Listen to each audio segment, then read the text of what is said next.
একটা ক্রিয়েটারের মন কখন ভাঙে জানো ভাই, যখন তার ভিডিও 2 ঘন্টা 3 ঘন্টা এডিট করে ভিডিও ভিউয়ার্স 200, 150, 250, তখন আরও মনটা ভেঙে যায়।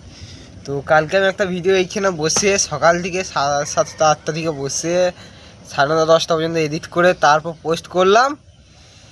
দিয়ে এখন ভিউ চেক করছি, মানে কালকেও চেক করেছি, এখনও চেক করছি, দেখছি এখনও 250 মানে টপকায় না, 250 নিচে। তো এই দিকে আরও মনটা ভেঙে গেল, ওই জন্য ভাই এডিটিং করে ভিডিও পোস্ট করতে মন যায় না।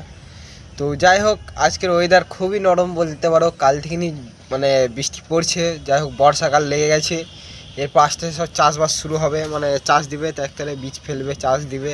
তো তোমার দেখতে দিই, মানে পানি তো সকাল থেকে হচ্ছে, হালকা কমেছে, ওই জন্য আমি একটু বাইরে দিয়ে এলাম ভিডিও বানানোর জন্য। আর এই যে আমাদের মাছাতে আছে, তো ওই যে পানি হচ্ছে, বুঝতে পারছো, হালকা দিঘিটাতে দেখতে পাচ্ছ। তো সবই নরম আবহাওয়া আছে, আর ক্লাবও আছে নরম আবহাওয়া। তো যাই হোক, তো মনটা ওইটাই ভেঙে গেল। তো ওই জন্য ভাই মানে এডিটিং করার ভিডিও মানে দিতে মন যায় না বেশি, মানে এমনি করে মানে নর্মালি ভিডিও পোস্ট করে দিই। তো এডিট হালকা দিই, কিন্তু ফুল অত এডিট করেও ভাই মানে কি বলবো, এত এডিট করলাম, ফানি মানে একটু ফানি ইফেক্ট দেবে বসালাম, ফানি ইফেক্ট বসালাম যে একটু হাসবে লোকজন, তা না করে ভাই ভিডিওতে ভিউসই আসে না, 200-র বেশি ভিউসই তা পায় না।